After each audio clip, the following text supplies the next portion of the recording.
Hello, listeners, watchers, subscribers, fans, and welcome to another chapter of the SDR DiscoCall show. If this is your first time and you've stumbled across this show on YouTube on your podcast, this is a show for tech sales and sales development reps, or BDRs. And the aim of this show is to give you, the audience, insights as to how you get into this career, what things happen, how to navigate this, especially if you're early on in this stage of career.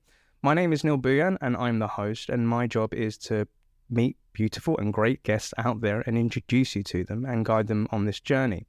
And with this guest that I met, this is somebody I actually saw in real life, and I went to a really cool sales event a couple of weeks ago, and I was there sitting in the audience, and this gentleman popped up on stage, and he gave a great presentation, and I was gobsmacked, and I was like, I need to know who this guy is, and I need to meet him. So, Gaz, could you introduce yourself? Who are you? Yeah, absolutely. I'm humbled that you called me beautiful. Is it me that you call beautiful there? Yes, beautiful, sir. I appreciate it. Hi everyone. My name's Andy Laws. I am a senior business development manager for a company called Braze, which is a customer engagement technology working across multiple channels. So that's mobile, web, and email. Working with brands like Disney, Sephora, KFC, Trainline, you name it. We're a one-stop shop for all things marketing, technology, and consumer engagement. I love it. And as you can see, ladies and gents, that's why I really like this dude. He's on the money and he's on the ball. And Andy, for the listeners and guests out there, could you tell us, where are you based in the world, sir? Yeah, sure. So I'm actually based in the Cambridgeshire countryside of all places. I elected to leave London during COVID. So I was a staunch West Londoner before I moved out to the Cambridge countryside with my girlfriend. We've been here about 3 years now, so really enjoying the fresh air and the countryside and lots of opportunities to take the dog out for a walk. Oh, absolutely love that, mate. And in terms of, we're all into sales and we have our passion about sales development and biz dev. What do you like to get up to, or what floats your boat outside of sales, Andy? Yeah, sure. I mean, we'll probably get stuck into this a little bit as we get through this episode, but I come from a sporting background, so invariably you can find me chasing after some type of ball, or I'm off for a run, or I'm out for walks with the dog. So but cricket's my primary passion, so I spend my weekends either watching, digesting, or playing the sport of cricket, which seems stereotypically British. I love it. And we will definitely be diving into that as we go along with this episode. So a gentle reminder for all of our listeners, watchers, and subscribers, if you're listening to this episode in your local podcast, such as Spotify or Apple Podcasts, please do us a big favor and give us a rating, because that will help us get the show out to more and more people. And if you're watching this on our YouTube channel, please make sure that you like, comment, and subscribe to make sure that you don't miss future episodes. And as with all of our guests and people that come onto the show, we're always going to be putting out their LinkedIn profile so you can connect with them if you have any questions or you kind of want to pick their brain. So it's normally at this point, Andy, what we love to do is visit your LinkedIn profile to get a bit of a picture as to, okay, who is this guy, where has he come from, and what has he been up to? And with yourself, I'm very proudly happy to say that you have become really active on LinkedIn. Like, I'm seeing you everywhere, like attending shows, like giving talks, doing presentations. And we actually had a chat about this like a few weeks ago, and I'm just, again, really proud to see where you're getting to, mate. But if we look at your experiences, so you've, as you said, you've had a history working within cricket. You've been a pro. You've also worked in the world of marketing. You are an SDR trainer with the great guys at Trainio. And, for the past, near enough 4 years, you've been working within Braze in various roles and, attaining great numbers and figures. But, rather than sounding like a boring job interview, could you kind of walk us, from the beginning, Andy? How did you go, from cricket to ending up in tech? What's the story there, sir? Yeah, sure. Well, firstly, I'm glad that the algorithm is working and I'm popping up on your newsfeed as often as you're suggesting that I am.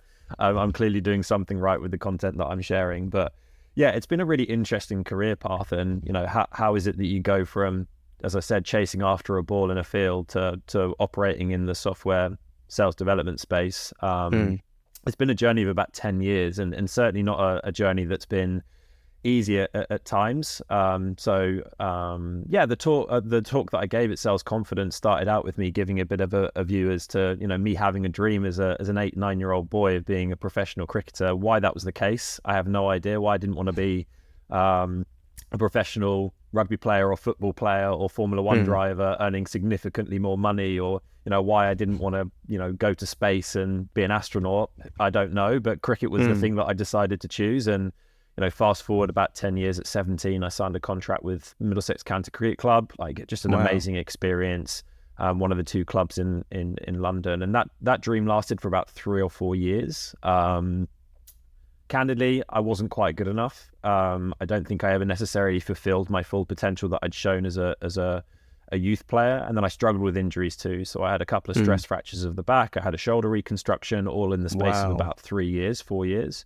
And by the time I got to the age of about 22, my career was done. Like, there was no coming back from it mentally or physically at that point. And the window of time thereafter was a really difficult one. Like, I struggled with identity loss for a period of time, and I just had no direction. You know, I'd kind of got to where I'd wanted to get to as a child, and really I needed to try and work through and navigate what it was that I wanted to then go on and do through, you know, my 20s, and actually think about what the rest of my career was going to be thereafter. So I bumbled. Sorry. And if it's right to like unpack that a little bit, if that's okay, Andy. Yeah, sure. That's quite a, you know, an interesting aspect and point within your life. So, you know, you've got this passion for cricket since a young boy. You kind of sign a contract with a team. You know, you go through quite a few injuries, and extensive injuries by the sounds of it. Yeah. And you know, you kind of, well, in your own conclusion, you're not kind of up to par as to what you need to be to a certain extent within that field, right? Yeah. And then you kind of, like you said, you have this issue with your identity and trying to figure out who you are, Andy, and like where you want to go and what you want to do. Like, could you walk us through a little bit, like what was going through those sort of turbulent times with yourself, and where was your mind at?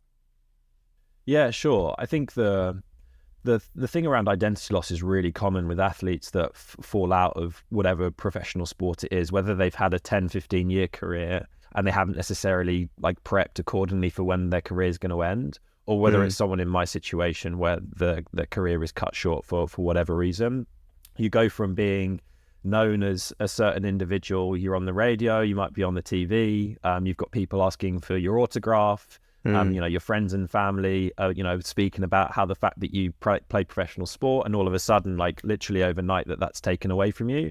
And that's quite a difficult thing to digest. And you start to actually appreciate that you are just a normal person, and you are actually more than just the title or, you know, the ticket that people put against your name, right? So adjusting to that is a really difficult thing, and having to kind of appreciate and fall in love with yourself rather than the persona that the world sees you with, I think is a big adjustment to make, and that just takes time, right? It took me, you know, best part of 3 or 4 years, even after I'd started to forge a career away from sport, to really get comfortable in my own skin. And it was just a period of inward thinking and like just trying to fall in love with myself, as I said.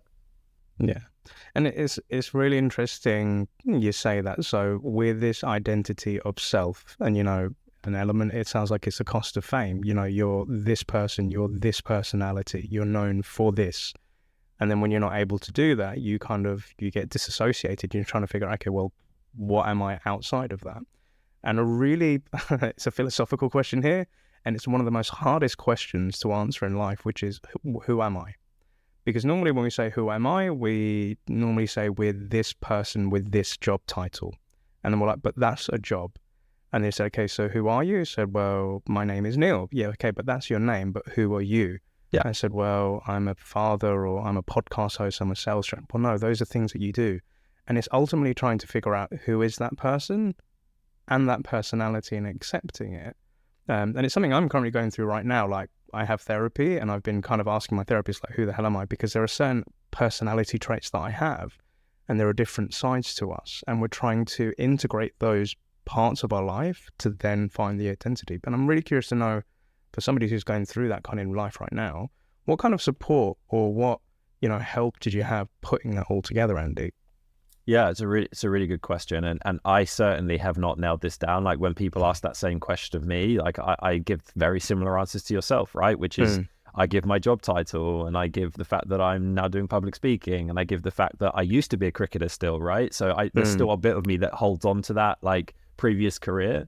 In terms of that support network, really the turning point for me at the end of that sporting career happened probably the best part of 3 years afterwards. So I spent 3 years like really struggling by myself, and quite often struggling in silence with, really serious bouts of depression and anxiety. And at one point, not really knowing what it was, I just didn't feel very well. And then it wasn't until I met my now partner, who was like, you need to go get help, right? Like, she was amazing. She was super supportive. She listened, she cared.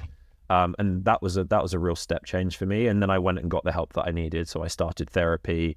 I saw a psychotherapist. I actually ended up moving down the medication route as well, which was really helpful for me. And yeah, like just having that support network. And now my family know too. And I've been very public with it since my family were aware. And it's amazing the number of people that actually you have within your ecosystem and outside your direct ecosystem too, that are like, we really appreciate you sharing, and we really appreciate you opening up about this. And actually I've had similar instances and similar like issues myself, or I see it in one of my friends or whoever it is, and just initiating that conversation actually firstly destigmatizes it, which we all know, but I think it's really important, particularly with men, that you're willing and comfortable to have that conversation. And then the second thing is, just talking about it takes a massive lift off your shoulders, certainly from my own experience. 100%. And I think I 100% agree with you on all points. It's something which should be spoken about. It shouldn't be seen as something to be ashamed of. And when you share it with people, and sometimes, the right people, or when you're ready to share with certain family members, etc., it is like a weight being lifted off yourself. And I've kind of said this in previous shows, to know thyself is true wisdom, right? And that's one of the wickedest and coolest journeys you can ever have, but it's one of the most toughest journeys for sure that you're probably ever going to face, right? But as you've come out of that, and you're moving on from cricket, like what happened next with yourself, Andy? Yeah, so I ended up moving straight into coaching cricket, right? It felt like the most natural transition for me, and I absolutely loved it, right? Like the opportunity to improve others had always been a real interest and passion of mine, even for when I was going through myself as an elite level athlete. I'd love passing on information to younger kids that were playing the sport, and I moved into that, and I did that for about 2 years after the end of my career. And the big thing for me that meant that I stopped doing it as a full-time role, well, there were two things really. The first one was just the remuneration associated to the role. Like, it didn't pay particularly well. Like, it was a decent career, but it didn't necessarily marry up with the life that I wanted to live and the money that I wanted to earn. And then the second thing was just the cognitive challenge that it provided. Like, I found myself on autopilot a lot of the time, and that wasn't necessarily fair on the people that I was working with in coaching. I could run the same session 2, 3, 4, 5 times within a week. And by the time I got to the third and the fourth and the fifth session, I just wasn't giving the best version of myself, and people are paying hard-earned money to have that time with me, and it just didn't necessarily feel right anymore. So I then needed to work out, like, what did I need to cognitively challenge myself. And that's where I started to fall into business. And the coaching company that I was actually working for was like, look, do you want to do a bit of marketing and sales for us on the side? And I was like, yeah, sure, I'll give this a go. And I did that for a period of time, and really enjoyed the kind of step change and learning something new and having to think that little bit harder. And then I elected to go get a master's degree. I realized that if I was serious about going down the business or the executive route, if you like, that I was probably going to need to go back to school and get some education. So I went back to University of Leeds and got a master's. And that's when I made the transition down to London and working for a multinational within marketing. So that was kind of like the the period coming out of sport and what it looked like. I love that. And also, I just want to quickly pause this for a second to let people know that when it comes to coaching and helping other people grow, Andy has recently released something which is going to help a lot of SDRs out there. So I just want to make sure, guest listeners and subscribers, please make sure that you stay towards the end of the episode, because Andy's going to give some more insights into that as well. and we're going to have a special offer for you guys and girls as well on that. Absolutely. So, as you mentioned, so moving to London, working for this multinational. But actually, let's take a pause, step back for a minute, because you said something really interesting, which does resonate with me, and it's this thing of autopilot. So you're coaching people, you get into the 4th or 5th session, and then you're realizing you're autopilot and you're not giving the best version of yourself. And, these people are spending their hard-earned money with Andy. It takes some time to come to that conclusion and recognize that's happening. And I've noticed it myself as an SDR trainer. I'll be training lots of SDR teams, and we'll go through the weeks and, we're setting up the Zooms, we're doing workshops and all of that. And I have noticed myself sometimes going on autopilot. For me, it was because I didn't feel that my crowd was engaged or excited with what I was talking about or what I'm passionate about. And it kind of felt like I was just going through the motions to get to the end of that training piece and then hopefully move on to the next and hoping they get it. But how did you notice that you were on autopilot? What were the kind of the symptoms or like the signs to you that you were in autopilot mode? It's a really good question. Some of it was just like the level of engagement that I was having with the people that I was coaching and the energy that I was bringing to the sessions too. I think I'm an individual where it's fairly obvious when I'm engaged and I'm enthused and I'm being stretched. Like I show it physically as much as I have it intrinsically within myself that I'm engaged. And I think that probably rubbed off at times. And I had one or two instances actually where my boss came down off the back of seeing me in sessions. And I don't know how much people that listen to this podcast will know about cricket, but in the winters anyway, like there's indoor training and they use like some netting inside the building and it catches the balls when the batters have hit it. And like he was seeing me like leaning off the netting and just kind of like leaning to one side and just like not big things, like it's not a big deal, but just some of the body language that I was presenting and kind of putting on show wasn't necessarily as upbeat and as energized as it could have been. And probably, as I said, in the amount that I was engaging with the people I was coaching, the language I was using, it just became evident that I was starting to flag and lose a little bit of interest and challenge. 100% can relate. And, it can happen subconsciously without us even realizing it, right? With our body language, how we're holding ourselves. So the thing that I kind of did to kick myself out of that, and this is going to sound really weird, but I used to play pump up music, and I learned this from Morgan Ingram. So like we did a podcast with him a few years back, and he kind of said, Neil, before I go into any sort of coaching call or training session, I listen to like Drake or I listen to like Lil Wayne or something like that, and I do a little dance, right, before I get onto the camera.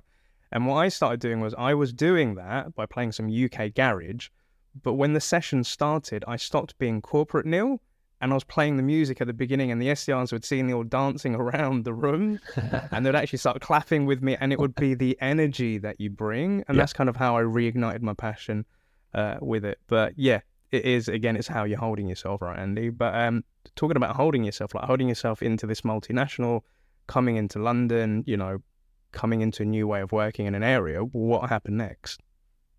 Yeah, I mean, I was really fortunate to get the opportunity first and foremost. Like it's an amazing company. I don't know whether listeners will have heard of Education First. It's like a 50,000 person strong business. It's like 16 different divisions, offices all over the world.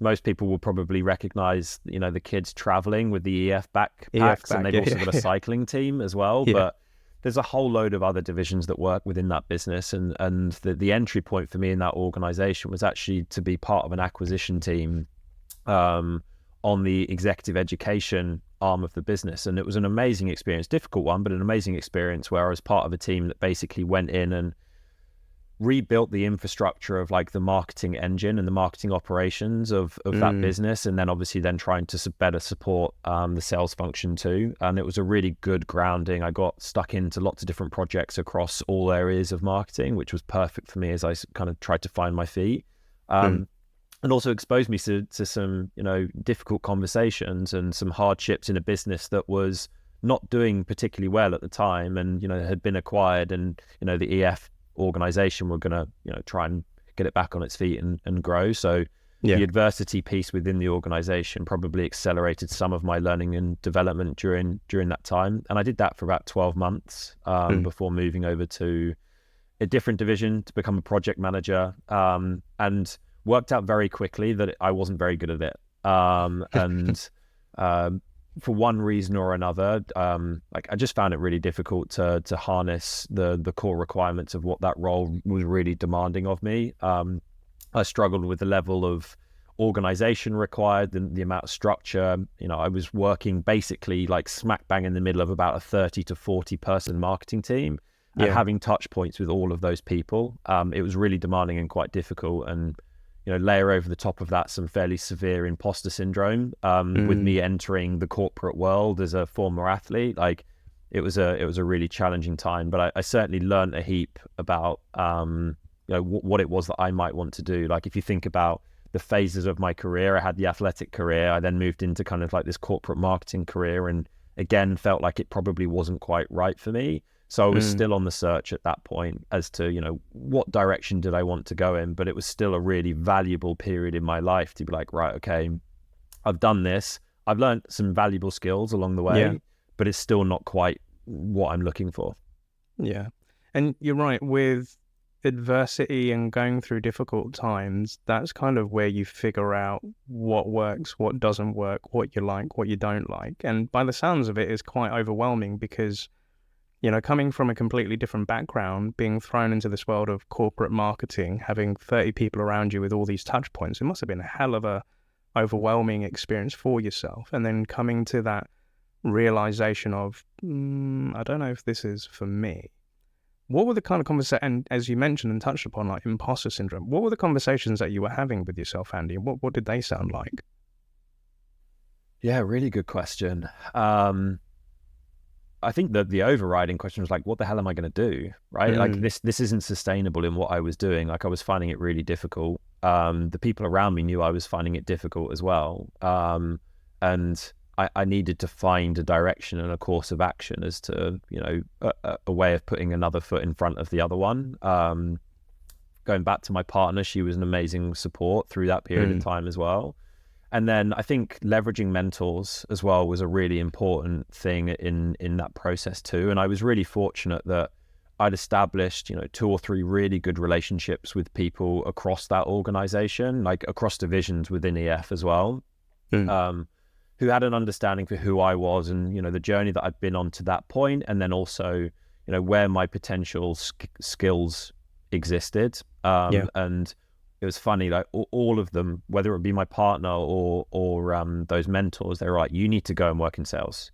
Like with the work ethic that you have, with the sporting background that you have, you need to get yourself into a sales environment, because that's going to be the place that you're going to challenge yourself most. And that's also where you're going to get the most out of the skill set that you have, and what you've presented and shown in the 2 years you've been in this business. So, that was then really the catalyst to be like, right, okay, like what does sales look like? Like what are my options here? And I looked at everything from estate agency to car salesman to recruitment consultant through to software sales. And my girlfriend at the time, still my partner, but she was working as an SDR within a software company, and she was like, you need to give this a go. Like this is the route of travel that you need to go down. So that was really the kind of turning point for me. I love that. And, you know, because predominantly with a lot of our guests that are coming on to here, they have worked in different industries and whatnot. And, you know, they've kind of fallen into sales like a lot of us have. But I think you're one of the first guests that we've had where you've had a marketing background and now you're coming over to the dark side of sales, right? Before we dive into like you coming into sales and actually doing that tech role, and it's wicked to hear that your girlfriend, you know, she was an SDR, so you had that kind of intro into this life.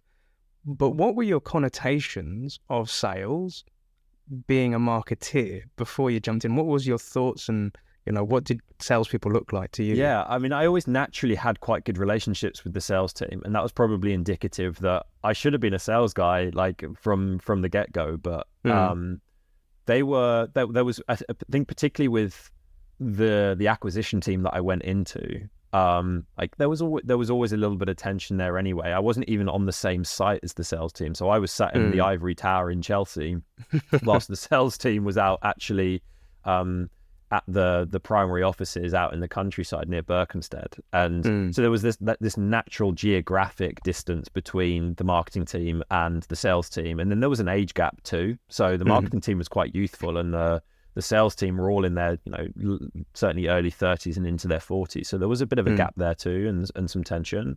I think my overriding sense from sales teams was they didn't necessarily have full appreciation for the effort and the work that was going in behind the scenes. And they were also incredibly demanding in what it was that they wanted. And they were also very comfortable with going rogue, right? Like working in a business with 50,000 staff, there's a pretty stringent brand guidelines that are put in place for each division. The sales team did not care one jot about that. They would go off and create their own flyers and their own webinars and everything else like that. And you're just sat there pulling your hair out going, this is not what you should be doing. I'm going to get told off. But I think overall, I was fortunate that I had pretty good relationships, and that's probably personality type and the interest that I had in their day to day. And I was also working in doing a lot of like event-based marketing. So I was often out in the field and collaborating really closely with the sales teams, and got to share some cool experiences in various places across Europe as we kind of brought prospects together and tried to get conversations going. I love that. And, coming from this marketing background, you must have a good affinity with marketing, but also a level of empathy being on the other side to see their efforts and what they're doing. And I went through that phase of my life when I was working at a company called Showpad, because we were a solution both for marketing and for sales. And to your earlier point, like the pitch that I would give to marketing is, those pesky salespeople completely bastardizing your presentations. I guarantee you've probably been in a sales meeting as a viewer, and you're seeing these slides that you've never created, that aren't on brand, that don't follow referencing customers that you don't have marketing rights for. Exactly. And I made a lot of friends with some great marketeers, and as a salesperson, I had a lot of empathy for them because I know the amount of work and effort that they have to go into.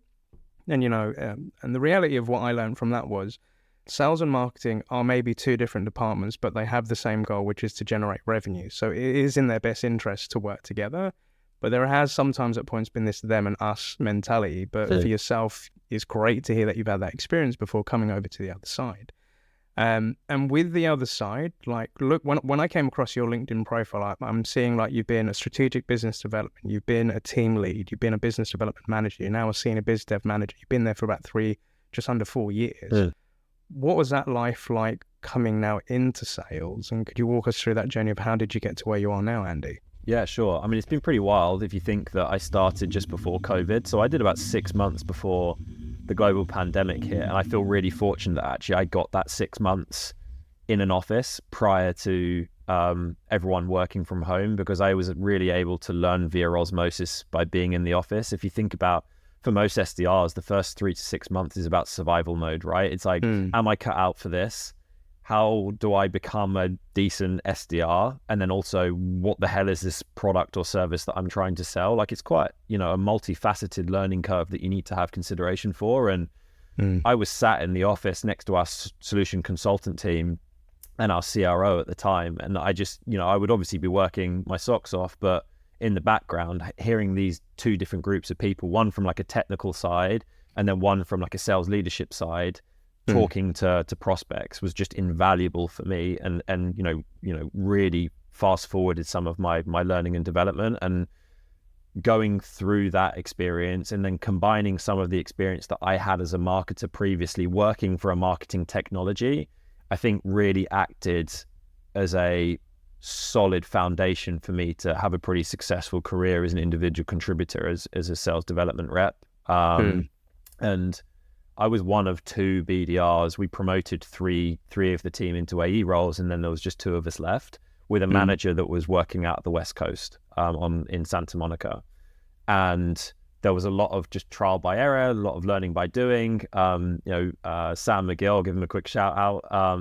He was looking after all things commercial, so that was SMB and mid-market. And then I had everything enterprise. And that was it.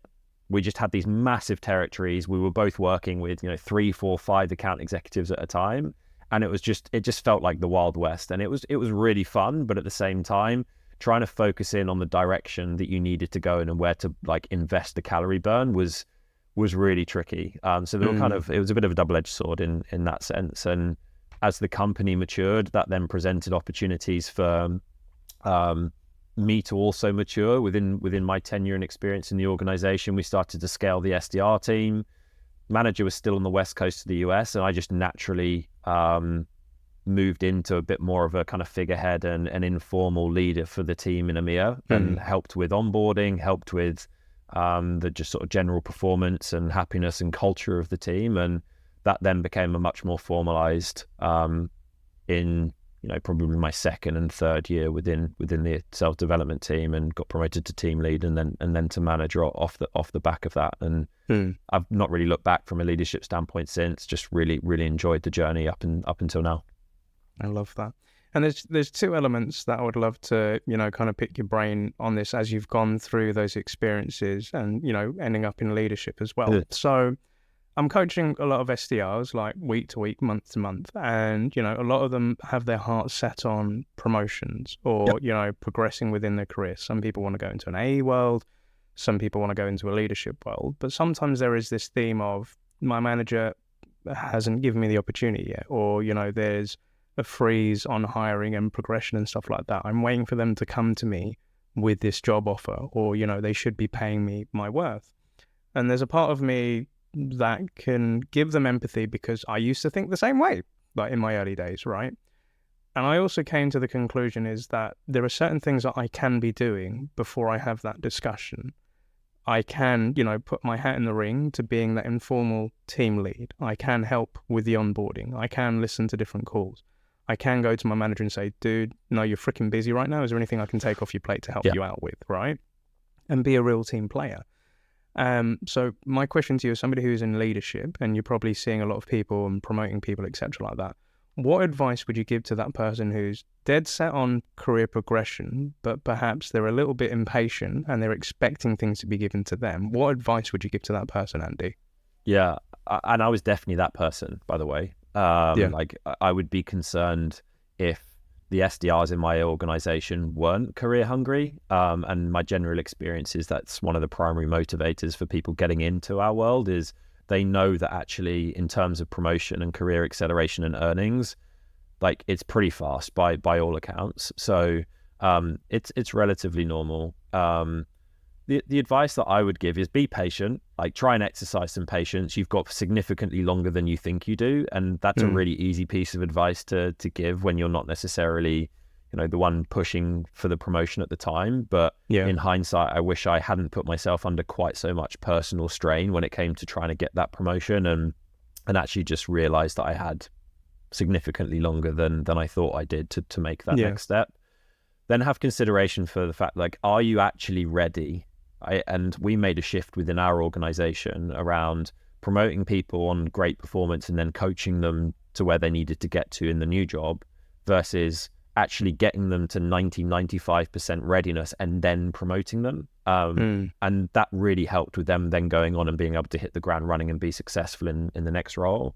And then I think you touched on it, right? Which is whether the opportunity is currently available or not, there is always things that you can do that can help you get to that next level. And a very simple question of your manager or of the hiring manager that you want to go and potentially work for is, what's keeping you up at night? What are the things that I can do to support you? What are the areas that I can lean into in any spare capacity that I have that are going to help the business, but then also help myself with development? And I'm going through that process right now. My manager just got promoted, and the first question I turned around to her with a few weeks ago was like, you're making this transition.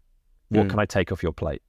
Right? And I knew that it was going to take up the extra capacity and time that I probably realized I didn't have, but I'm still going to do it, knowing that, a few months down the line, if I can do a good job and I can prove to her and prove to the business that I can take on those responsibilities and maintain the level that I'm currently at in the job that I'm doing, which is also really important, that then that promotion might then exist. And I was having this conversation with one of my BDRs yesterday. It was like, from my personal experience, I break up the SDR role into 3 parts, right? You've got the first like 3 to 6 months, which is just survival mode, right? Is this job right for you? Can you be successful? The middle part of the tenure is, can you show consistency and autonomy, right? Can you hit back-to-back quotas? Can you continually deliver the goods? And then are you becoming less reliant on the like critical stakeholders around you for asking questions, and actually becoming a bit more of like a project manager and making demands of people rather than asking questions and seeking help, right? And then the final component is like that readiness period of your tenure. And from my experience, that's the hardest part of your tenure, because the expectation and the benchmark is up here. You've proven that you can deliver the goods over a period of time, but the expectation is you stay there. And you stay there with more autonomy than ever before. And then you've then got to show that extra capacity on top, or find that extra capacity on top, to show that you're working towards the readiness for your next role. And that's a really hard thing to do. Like, it takes a lot out of you. You're right. And, you know, it's beyond the thinking of, I just need to hit target month on month. And it's a good seed to plant in to get this person to think about, you know, the other things outside of just hitting target, you know, the autonomy, like writing your own patch, like running your own campaigns, you know, stakeholder management within sales cycles, working with your AE, like orchestrating a great discovery call together to help get it over the line, right? These are all wicked things that you can do. And I think, you know, for people that are just coming into sales are like, whoa, okay, that's more than I expected. And they may, you know, sometimes, Andy, fall into that, I don't know if this is for me. And they may be that Andy that was working within that team of 30 other marketeers and facing that imposter syndrome. What advice or, you know, help would you give to that person who maybe, you know, they have that potential, they've got that spark, but now they've realized it's more than just hitting quota? What advice would you give to them to help them, you know, take that step forward? Speak to people.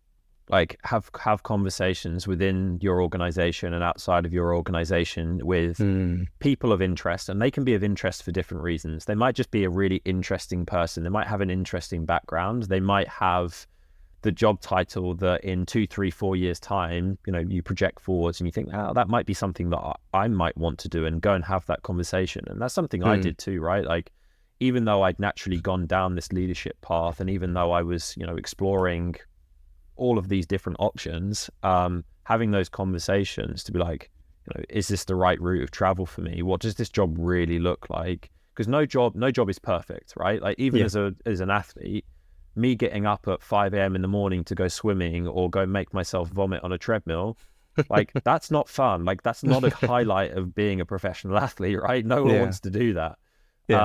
So the same is applicable of any job that you're like considering moving into, or any promotion that you potentially think about working towards.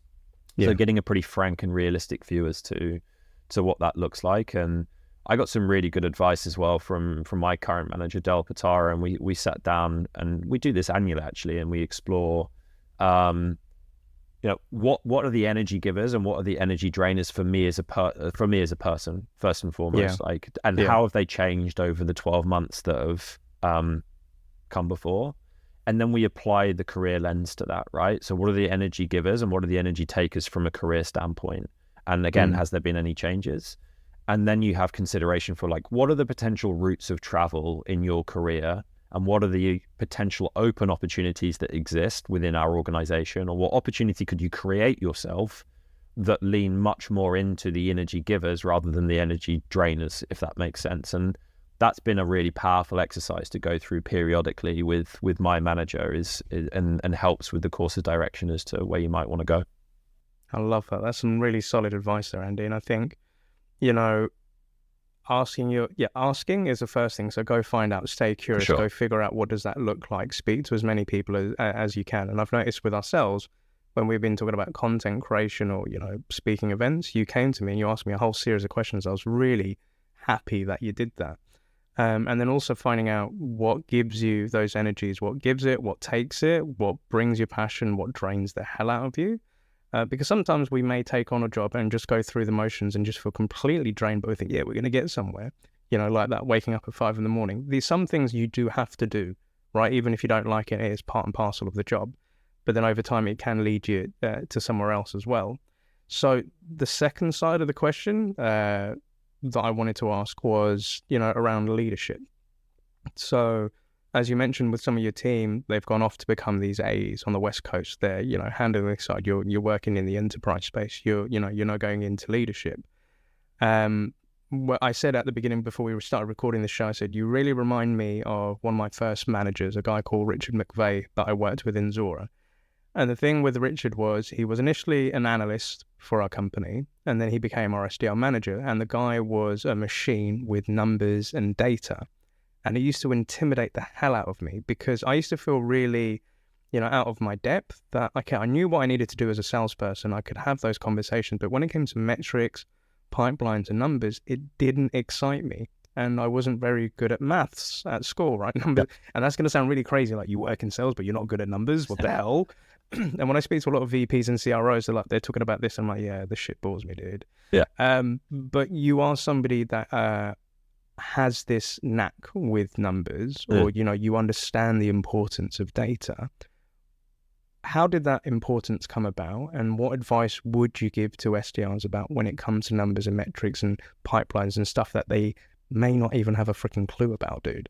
Yeah, I mean, like I wasn't particularly proficient with numbers as a kid, and I felt very disengaged by maths at school. Like, I think I got a C at GCSE. I just really didn't understand it. I didn't get it, and I wasn't interested in it. And then I think the turning point for me was when I moved into probably the back half of my sales development rep IC tenure, whereby I'd always been an individual, and still am to a degree, that I look around the room and I want to be the individual that outworks everyone else. And, that's just an innate competitive nature that I've always had from an athletic standpoint and even carrying forward. And I'd always rejected the premise of work smarter, not harder. Like, if you think about Oprah Winfrey or Michael Jordan or Roger Federer or whoever it is, right?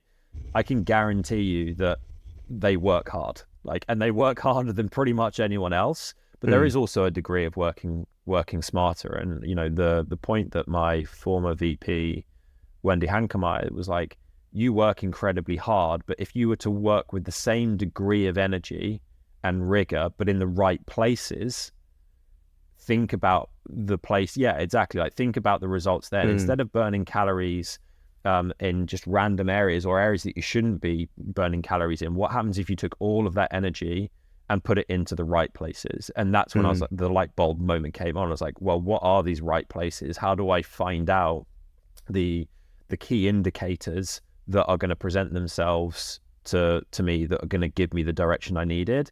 And then she was the individual alongside Del Potaro who were like, right, okay, this is how you can start thinking about slicing data and looking at information to help you level up your performance. And then it just snowballed from there. And you don't have to be a maths whiz, right? I think some of it comes down to your level of engagement and what's of interest. And I very much was able to connect, right? If I can learn how to do this and get proficient with these numbers and statistics, I'm also going to see increased numbers in my bank account. And that was the thing. That was the thing that really got me engaged. And the same applies. The same applies now from a leadership standpoint, and the same applies when I'm working with our teams now. I love that. You're so right. Yeah, it's like, if I can tweak these numbers here within sales, then I can see my bank balance. For sure. I think that's a great motivator. Yeah. And I think, when I'm meeting a lot of new SDRs that, are intimidated by numbers, or some of them just say to me, I don't get the tools, I don't get the CRM. All I see, Neil, is the dashboards where I am on the dashboard against my team. And it just makes me feel like shit. And I'm trying to figure out how the hell are these people doing this stuff. And I say, one thing I did as an SDR was I became best friends with sales ops or rev ops, right? I used to go to these guys and girls and just say, look, I'm not really good with numbers, but this is what I want to see in the dashboards. I want to see how many calls does it take, or, what are the right sequences that are working? When should I be calling? I want to know, how is Andy doing what he's doing? What does his performance look like? And is there any way that I can mirror that? And, having them build out these dashboards or creating my own dashboards within my CRM, taking the data that's already available, was how I was able to, deconstruct people, figure out their DNA, and then I'd be able to replicate it. But then going forward as a manager, this was stuff that I would have to, teach my SDRs as well, get interested or try and figure out how it works, at least at a high level, so where you stand, so that when you come to this one-to-one, you can tell me about your performance rather than me just telling you, and then you just sitting there thinking, I don't know what he's going on about. Because that's what used to happen to me, right? Yeah. So I agree with you, understanding those numbers, but there are people within your organization that it's their job to analyze this data, and you can learn from them, right? For sure. Like any proficient SDR leader or sales leader should be able to help you with digesting numbers and interpreting the data that's being presented to you. And my experience is like, it's probably going to be those sales ops, rev ops, and leadership personas within your organization that are going to help you interpret that information and really understand the science. And then it's going to be the reps around you that probably help you harness the art. Like when I first started and I was going around and like just living in the pocket of the top 2 or 3, top performers in our organization, very rarely, when I was asking them, how are you doing it? Very rarely did it come down to, well, I'm focusing on hitting these particular KPIs and setting these particular or exceeding these particular benchmarks. It was like, oh, well, I use this language and, this is how my sequence flows and this is the narrative that I tell and things like that. So I think if you can get that appreciation and understanding and education from your leadership and from your sales RevOps team from a science perspective, and then layer over the top of that the art from the people that are doing the job day to day, that's where you're then going to be able to, if you think about it as a Venn diagram, right? Like you've got the science on one side, the art on the other, and like the sweet spots in the middle. That's where you're going to nail like the middle part, is when you've got an understanding of both. Andy, I'm so very happy that you brought art and science into this, because I was on early this morning when I was just doing my random stupid scrolling on my phone. I saw a salesperson put on a post on Instagram that sales is not an art, it's a science. And I was like, nah, dude, it is an art, it's a performance as well. There are science and there is an art on there as well. But some people will fall more in love with the science element of it. And somebody like me who's more of a performer, I love the art of it more so. But I understand you need to marry those two worlds. But as you said, having a Venn diagram, it's finding that sweet spot from the data, and then obviously the talk tracks and how you deliver those sort of pictures. I thank you so much for mentioning that, dude. You've made me very happy. And you can exist, a pleasure. Like you can exist across that Venn diagram in at different points, right? Like you can plot on that Venn diagram. You might lean more towards the art side but have an appreciation for the science, or like me, you might lean more into the science side and have to work that little bit harder on the art. But I think the closer that you can move to the middle of that Venn diagram, the more success you're going to have. Like just have consideration for where you're currently plotting yourself right now versus where you think you want to get to elevate your performance. I love that, dude. And I think this will be a nice meander into currently what you've recently been building. So ladies and gents, as mentioned, going to share your LinkedIn profile just to let everybody know where this is. So with Andy, he's recently launched something really cool. I think, was it as of this week, right? Yeah, yesterday. Yesterday. And I've seen a lot of like big kerfuffle going out on LinkedIn, which is an SDR playbook. And if you visit Andy's LinkedIn profile, there's a link where you can get to it. But Andy, rather than me talking about this playbook, please tell me about your baby and your creation. Like, what was this? How did this come about? What sure. It certainly is a baby. Like, and it's certainly been a labor of love. I think you touched on it earlier. I've been in this game for about 4 years now, and I've learned a huge amount as we've gone through that 4-year period. And our organization has changed a lot in that time. From having, I think I was employee 650 maybe.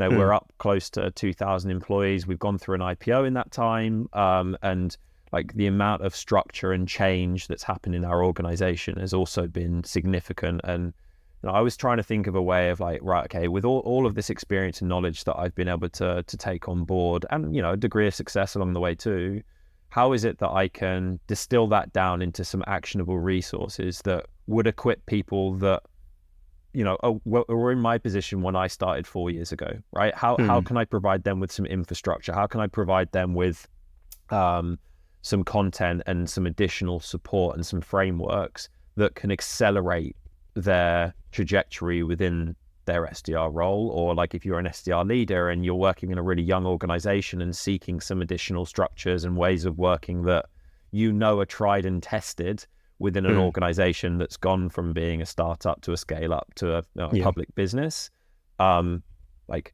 that's exactly why I built this thing, right? So I think there's 7 resources in there that people can take away and they can use, that span from, the successful email cadence or the outreach cadence that I use, how it is that you might think about your ICP and the personas and really getting to grips with them. How is it that you track your cold calls and some cold calling like cheat sheets and language, right the way through to like a personal development and promotion plan? And how is it that you structure that? I know we've spoken a little bit about it on this podcast. So how is it that you build some rigor around that, so that when you go to your interview process or you're pushing for that interview, you're like, here's all the stuff that I've been doing. I'm ready for this conversation, right? So yeah, I'm really hopeful that it's helpful and beneficial for people, and we'll certainly look to set up a discount link for the listeners of this podcast, so people can get access to it at a reasonable price. All right, so you heard that. So firstly, again, congratulations on launching this content. I think it's going to be extremely valuable for a lot of SDRs and BDRs out there, like getting the blueprints of Andy Laws, right? And being able to understand how this guy did all those things and breakdowns, and, whether it be from personas and ICPs, account research, like going for that promotional cold calls, all of that stuff is in this book. And as you heard, Andy's going to be able to give our listeners a discount code to be able to download that. So we'll make sure that we include that in the show notes. So feel free to check it out. And again, if you like it, let Andy know, give your feedback on it. That would be super wicked and awesome. So Andy, thank you very much for that. You're the first person to ever do that on our show. So thank you. Pleasure. So as you know, we're coming towards the end of our show, a question that I love to ask all of my guests. So imagine you've got this young Andy. He's in this area where he may be going through a turbulent time in his life, and he's kind of figuring out who am I, is the question he's asking himself. And he's about to embark on this journey of tech sales and launching SDR playbooks and like doing speaking events at Sales Confidence and all this cool shit, right? What 3 bits of advice would you give to that younger Andy? It's a really good question. I think the first one is to be patient.